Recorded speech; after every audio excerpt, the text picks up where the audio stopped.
Greetings, ladies and gentlemen. Welcome back to another commentary, and today I wanted to make sort of a small experiment.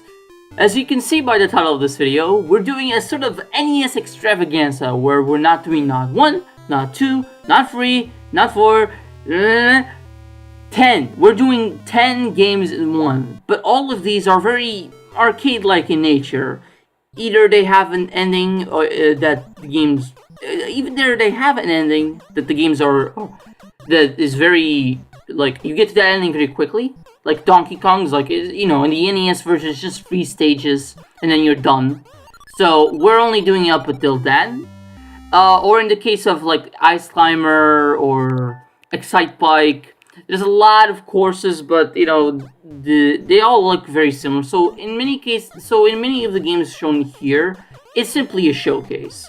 So the games that we'll be covering here are Donkey Kong, Donkey Kong Jr., Donkey Kong 3, Mario Brothers, Wrecking Crew, Balloon Fight, Ice Climber, Excite Bike, Devil World, and Clu Land. In Clu Land, that was the funniest one because I didn't even beat the first stage because it was my first time playing the game for this forever.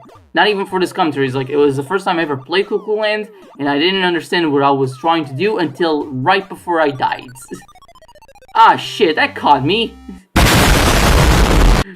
Well, fun fact about that explosion is that I was actually trying to make the old green screen explosion edits that I've done before, but for some reason it was not working. Like the green screen, even though I tried with putting like transparency, it was just not working for the video, and I didn't understand why. God damn it! Fuck this. Yeah, I'm unapologetically using rewind for some of these games. Although I think as we go along, you're not gonna see me using rewind more and more because I stopped giving a fuck about actually trying to beat the games in question. So, who gives a shit? But yeah, this is Donkey Kong, and by the way, there are no intermissions in this one because, as you can see by the time of this video, this video, even though it's 10 games in one, it only came out around half an hour, which, yeah, I mean, it is what it is. But yeah, this is Donkey Kong. This is the origin of a lot of things. First of all, Donkey Kong, as you can see, and Mario and Pauline. But the thing is that they were called Jumpman and Lady because, yep, I mean, there were simple names back then. But Donkey Kong Jr., that was the first game where Jumpman would officially be called Mario, and that's cool. Honestly, in terms of platforming games, they're very simple. Like, the jumps are very stiff and very kind of like Castlevania, now that I'm thinking about it. Yeah, they're very simple arcade games, and how I can get it's score attack because after this, which is technically the last stage, you just resets. And this is the NES version, not the original arcade version. And the arcade version and an extra level that was not brought over to the NES version, I guess space limitations or something happened, I don't know. And yeah, that was Donkey Kong. Now it's Donkey Kong Jr., where after Mario wins in the last one, he's like, fuck you, Donkey Kong, you're in a cage now. And Donkey Kong Jr., his son, has to save him. And in terms of, even though they're both platforming games, they both play very differently, as Donkey Kong Jr. just feels very different, and you climb vines in this one. And I actually kind of like that gameplay mechanic. It would actually be brought over to the Mario vs. Donkey Kong games. And I think Donkey Kong 94, which will not be showcased in this video because that's a Game Boy game, not an NES one. But yeah, in spite of its simple nature, I really enjoy it. And hey, these games were really brought over very well to the NES. Fuck, I hate that, jumping, just jumping that high and you're already fucking dead.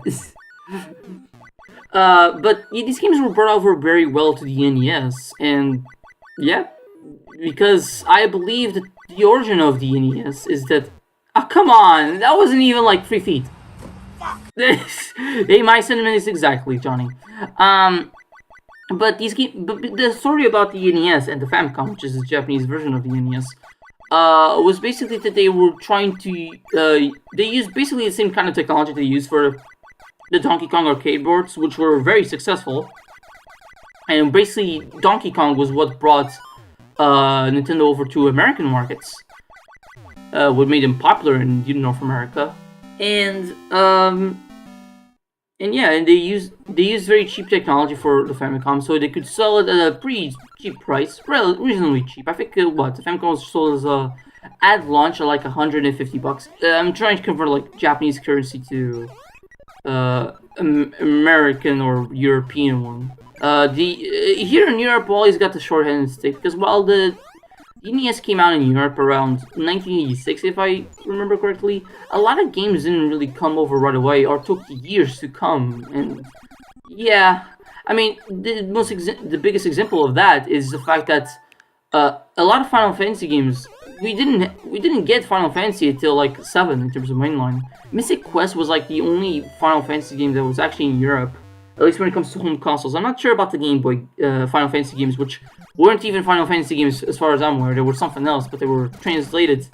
They were brought over to North America as Final Fantasy just so they could sell more copies. But yeah, we Europeans didn't have Final Fantasy games for a good while because of that. But the NES is a very interesting system because it has a lot of because it's first. You had a lot of games that were very arcade-like in nature, like the games we're playing that I'm playing for this commentary.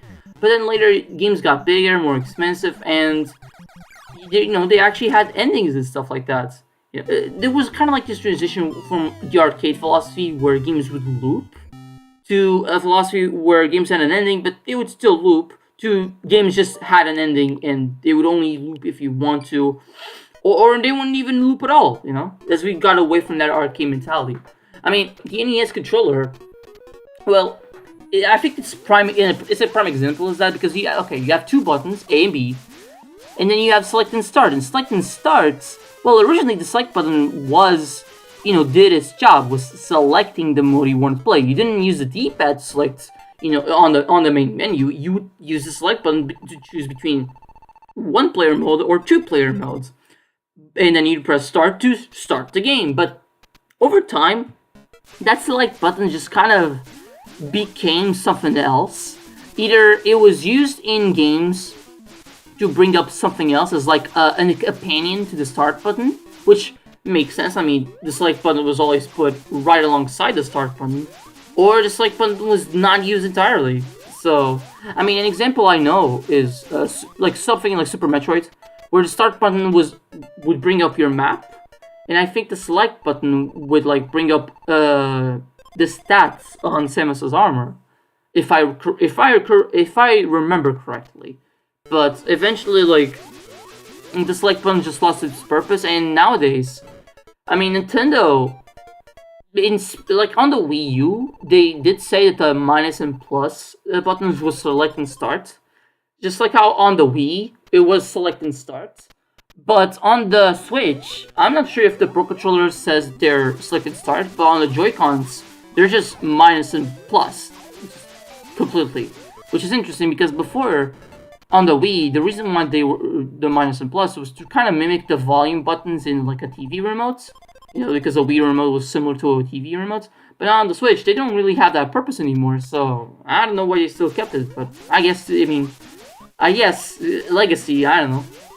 But and companies like the PlayStation 3 was the last console to use the select button, and then the PS4 just like completely doesn't even have a start button. It has an options button, it has a menu button, I think, and it has a touchpad, which is interesting.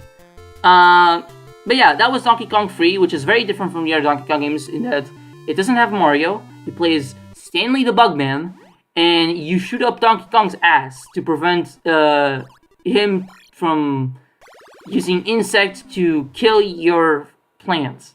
Yeah. And here's my amazing gameplay of Mario Brothers, where I immediately die. I don't know. Like, don't expect the gameplay here to be great. It's just me showcasing these games because I felt like it.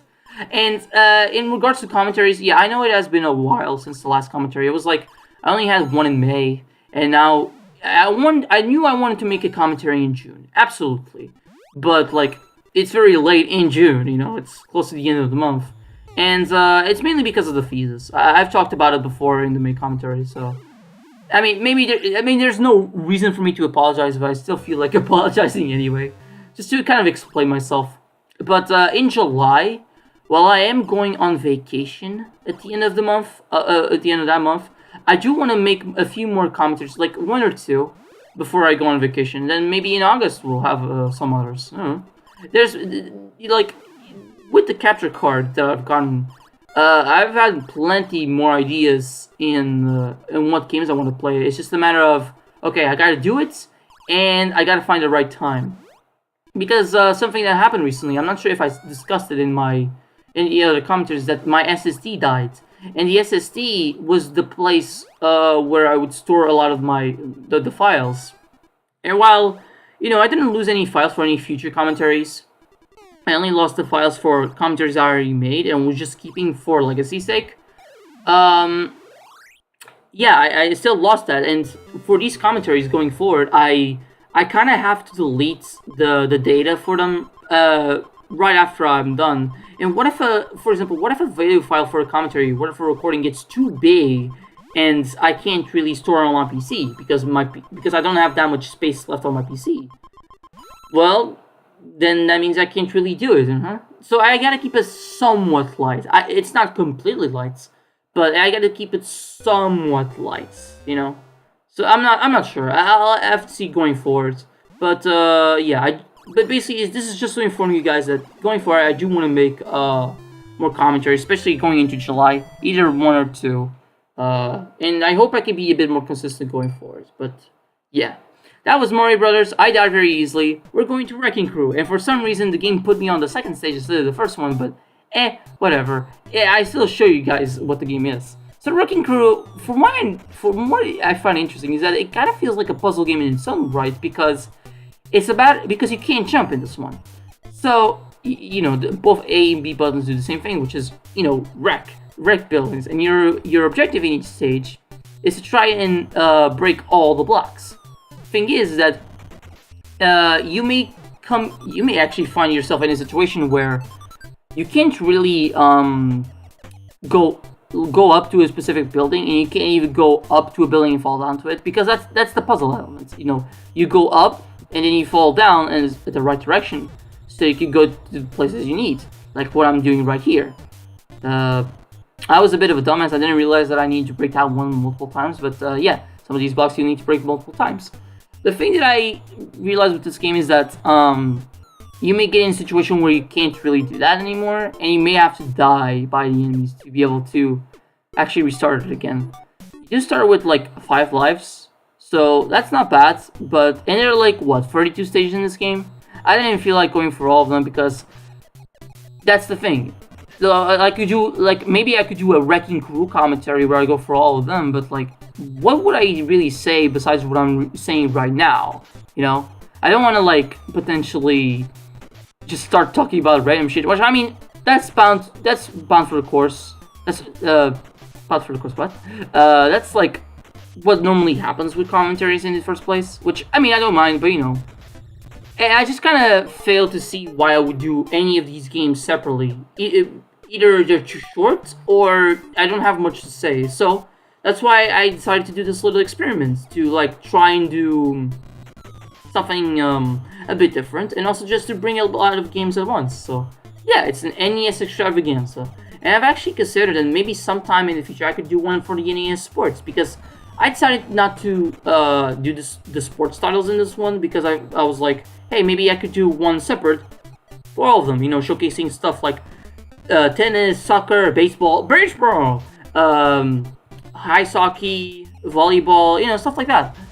But that probably won't be for a while, just because I'm doing this one right now and I want to get to other stuff, so I just don't focus all in one thing. That's why, for fighting games, I decided, okay, let's stop for a little bit, and then, let's come back. And speaking of fighting games, I'm not gonna mention too much, but I do know of that Direct. I have talked with friends. Yes, the Marvel Capcom Collection I am excited for. But that's all I'll say. I think I'll reserve my thoughts for it at a later time. But yeah, I did really enjoy that Nintendo Direct. I enjoyed the NSO offerings that they brought. Four Swords, Metroid Zero Mission, which I played right a fucking away. Still love that game. And yeah, Perfect Dark and Turok, which Turok is funny because there was already a remastered version of that game on the Switch. But I guess you could play the original one now, so alright. Oh yeah, pinball. I forgot that, pinball. We did, yeah, I did play a little bit of pinball. It's a very short session because I think I lost my balls really fast. But yeah, it's pinball. It's exactly what it is. If you get into a bonus place, you'll enter like a breakout clone minigame. And yeah, that's it. Like, it's only this pinball board. There's nothing much to it. It's not the simplest pinball board I think I've seen, but it's also like not really that complex. It's pinball, It's again, a lot of early NES games were very arcade in nature, so it was arcade action at home. When arcade games were very much arcade games in general are very much like go for higher scores, which I remember that there was because I think it was the amount of Pong consoles. Like, there was a golden age of arcade games, like in the 70s, right? And Pong was like the big hitter of that. But eventually, people stopped giving a shit, and then Pac-Man and Donkey Kong kind of reinvigorated the love for arcade games, for going for the higher scores. But eventually, people stopped really giving a shit about going for higher scores and started paying more attention to the stuff that the NES was doing with games that actually had an ending and stories and stuff like that. It was cool. But then, there was Street Fighter 2, which reinvigorated once again the love for arcades, but instead of trying to go for a higher score, which, that was still there, but, that wasn't the big draw in anymore. No, it was fighting against each other with other people, and that was cool. But then eventually arcades started losing their luster again, and now arcades are really a thing you only see in Japan, and even then, COVID kind of fucked that shit up, so, yeah, arcades are still a thing in Japan. Like, I went to Japan, last year, and they're still there, but yeah, I started arcades are not really popular anywhere else in the world, which is a bit sad. Here in Europe, I only really play arcades when I'm at a convention, and that's it. That's the only place I can really find arcades. There might be somewhere else where I can find arcades, but not really. Not much. I don't know that place. So yeah. Well, that was pinball. On to balloon fights, and this one I decided I wanted to showcase because I believe that this was one of the first games Satoru Iwata worked on, and it's a very unique game in terms of conceptually. You have two balloons up. You fly with two balloons, and you mash the button in order to go higher and higher, and your objective is to defeat all your opponents. Very simple, but very cool, honestly. And I believe that this wasn't an arcade game originally. It was, well, some of these games were not arcade games originally. I mean, I know Donkey Kong, the first four games I showcased, like Donkey Kong Jr., Donkey Kong 3, and Mario Brothers, those were all arcade games recently. But I don't think the other ones were arcade games. They were just designed with an arcade mentality in mind. But this one, well, it has the arcade mentality. The game doesn't have an ending. It's about getting the highest score.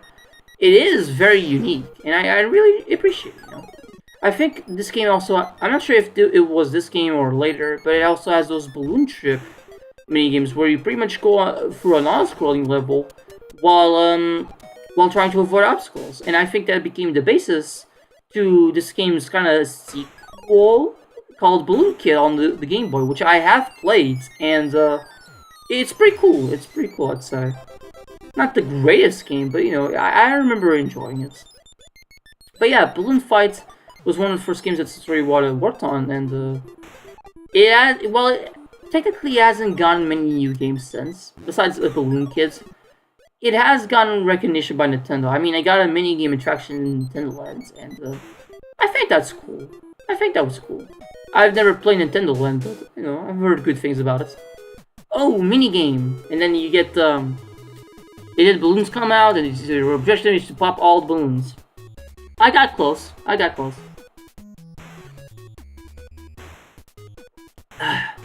drinking some water. You know, maybe I should do a compilation where it's just every time Rhino Dino drinks fucking water. Nah, I'm not doing that. But yeah, it is a very simple game. I think I stopped when I lose all of my lives. I did get all the top score, as you can see right there, so yippee. Yippee indeed. Also, I was almost forgetting, Balloon Fight was referenced in Villager's moveset in Smash Brothers. There was also a Balloon Fight trophy in Melee, maybe also Brawl as well, I'm not sure. But yeah, yeah, Villager's up B is Balloon Fight, basically. Just, you mash the button and you go whoop, whoop, whoop.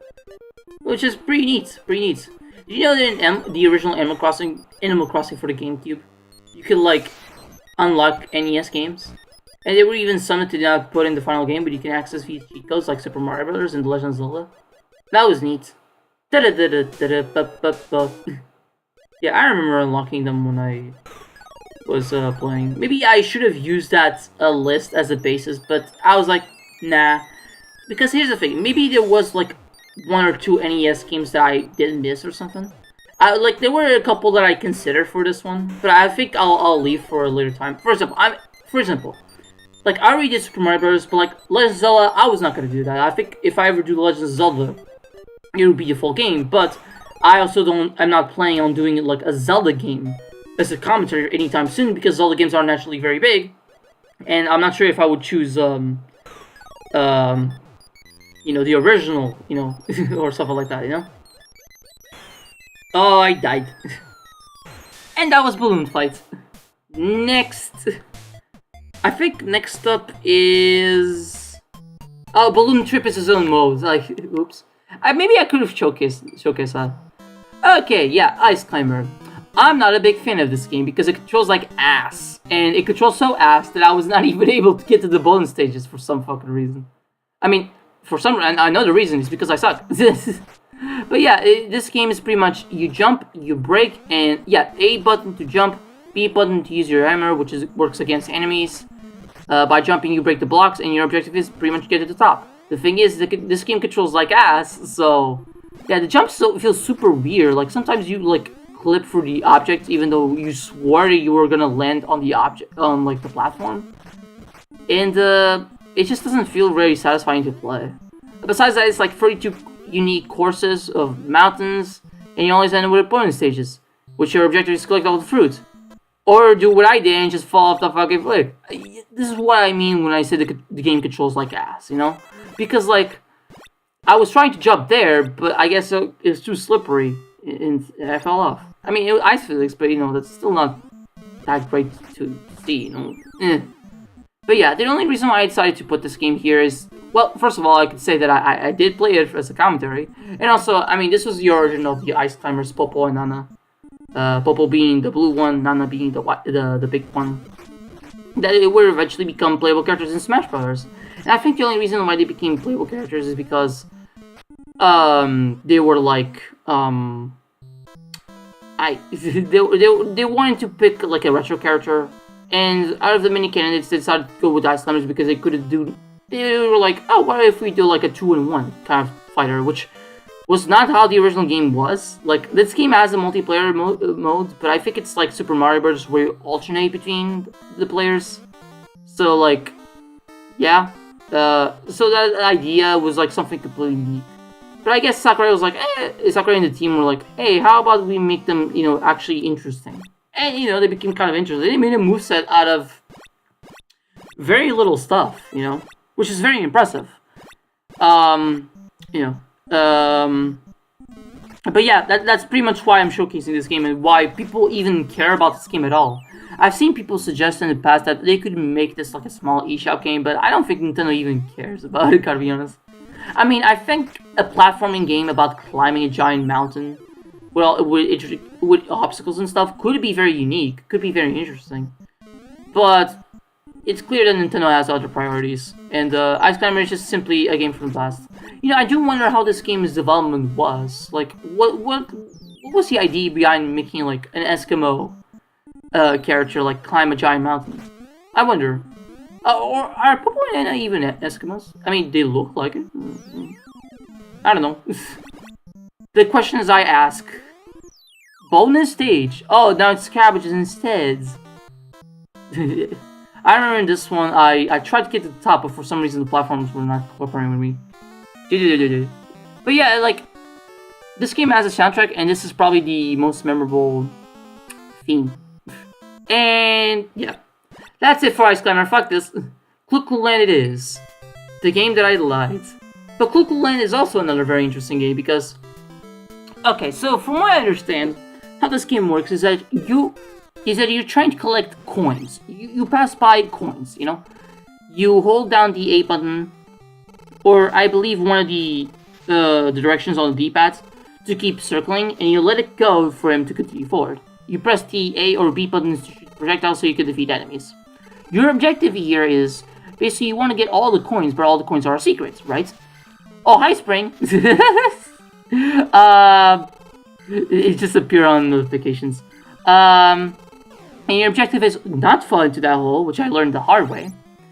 Because I actually didn't really understand what that hole did, but you lose a life when you're going for that hole, so yeah. But your objective here is that the coins are forming an object, and I realized that pretty late. But in this case, it was a heart. So your objective here is to try and pass through all the coins and to form a heart. But it's also like a little bit of a puzzle because I'm not sure if other stages do this, but I think multiple stages might have different forms. You know, it might not just be a heart, it might be other things. So your objective is to pretty much try and find what figure it's forming. Thing is that, again, I realized it too late, and I sucked at this game because it was my first time playing it, so... Yeah, consider this a blind commentary? A blind let's play, a blind playthrough, there you go. But yeah, and I ran out of time. I think what I like is that if you run out of time, you just lose a life, and you can continue where you left off. And you get some time back, which is nice. But I still sucked either way, because, you know, I have 0 lives remaining. I'm gonna die, so... Yep. Definitely, high quality gameplay here, folks. Only the best. But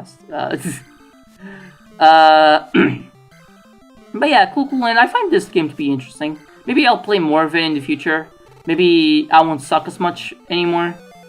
But, yeah. I guess you get a little bit of a gameplay showcase. Like I said. So, yeah. On to the next game. Excite Bike. Now, this is a cool one. I'm not going to be showing all the races, but I will be showing some just for you guys to get an idea. Because you actually get 2 options. You get either race against yourself or race against other people. But, I mean, I think you're still racing against other people even when you're by yourself. But, you know, it's kind of like a rally sort of situation.